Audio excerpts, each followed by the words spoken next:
Part 1. ഫീ അടച്ച് പുറത്തേക്കിറങ്ങിയ അതിഥിയും സൂര്യയും ആദിയുടെ മുന്നിലാണ് ചെന്നപ്പെട്ടത്. എന്തായി കാര്യങ്ങൾ? ആദി അന്വേഷിച്ചു. സൂര്യ, നീ ഒന്ന് വെയിറ്റ് ചെയ്യേ, അതിഥി സൂര്യയോട് പറഞ്ഞു. സൂര്യ അവിടുന്ന് കുറച്ച് മാറി നിന്നു. എന്താകാൻ? അവൻ നല്ല ദേഷ്യത്തിലാണ്. എന്നോടുള്ള വെറുപ്പ് ആ മുഖത്ത് എഴുതി വെച്ചിട്ടുണ്ട്. അത് വിട്ട് കളയടോ. ആദി അതിഥിയെ സമാധാനിപ്പിച്ചു. സാരമില്ല ആദി, അവനെ ഞാൻ അത്രയേറെ വേദനിപ്പിച്ചിട്ടുണ്ട്. അതിന് അവൻ ഇങ്ങനെയല്ലാതെ എങ്ങനെ പ്രതികരിക്കാനാ? എന്തായാലും താങ്ക്സ്.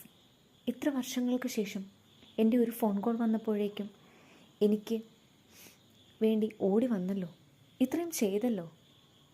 എന്നോട് അതൊക്കെ വേണോ? വേണം.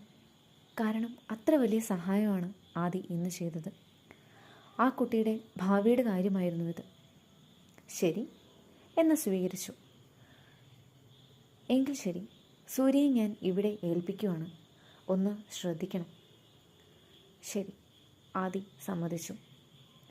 സൂര്യ അവരെ ശ്രദ്ധിക്കുന്നുണ്ടായിരുന്നു. സൂര്യയ്ക്ക് ആദിയും അതിഥിയും തമ്മിലുള്ള ബന്ധം അറിയില്ലെങ്കിലും അടുത്ത ബന്ധം തന്നെയാണെന്ന് മനസ്സിലായി. അല്ലെങ്കിൽ പിന്നെ ഇത്ര റിസ്ക് എടുത്ത് തനിക്കിവിടെ അഡ്മിഷൻ ശരിയാക്കില്ലല്ലോ.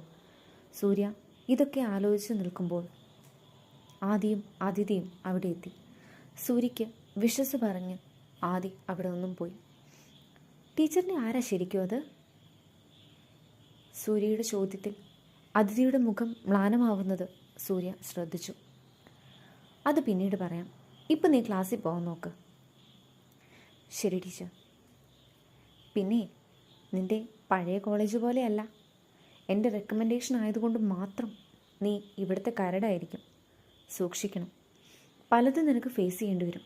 പക്ഷേ പഠനത്തിൽ മാത്രമാവണം നിൻ്റെ ശ്രദ്ധ. അതെനിക്ക് ഇവിടെ വന്നപ്പോൾ തന്നെ മനസ്സിലായി. ആ സാറ് തന്നെ എത്ര റൂഡായിട്ടാണ് എന്നോട് ബിഹേവ് ചെയ്തത്. അന്ന് നമ്മുടെ കോളേജ് ഫംഗ്ഷന് ആണ് ആദ്യം ഞാൻ കാണുന്നത് തന്നെ. എന്നിട്ടും അന്നും എനിക്ക് പ്രൈസ് തരാൻ വേണ്ടി മാത്രം സാറിൻ്റെ മുഖം മാറിയത് ഞാൻ കണ്ടതാണ്. എന്താണാവോ എന്നോട് ഇത്ര ദേഷ്യം? അത് വിട്ടേക്ക്, നീ ക്ലാസ്സിൽ പോകാൻ നോക്ക്. നന്നായി പഠിക്കണം, അതിഥി ഒരിക്കൽ കൂടി ഓർമ്മിപ്പിച്ചു. ശരി ടീച്ചർ, എനിക്ക് ടീച്ചറിൻ്റെ അനുഗ്രഹം മാത്രം മതി. സൂര്യ ടീച്ചറിന് കാൽ തൊട്ട് വന്നിച്ചു. എങ്കിൽ ശരി, ടീച്ചർ പൊക്കോ. ശരി, നീ ക്ലാസ് കഴിഞ്ഞ് ഒന്ന് സെറ്റിലായിട്ട് വിളിക്ക്. അത് പിന്നെ പറയണോ? എന്ന ചെല്ല്, ഞാൻ ഇറങ്ങുക. അവർ യാത്ര പറഞ്ഞ് പിരിഞ്ഞു.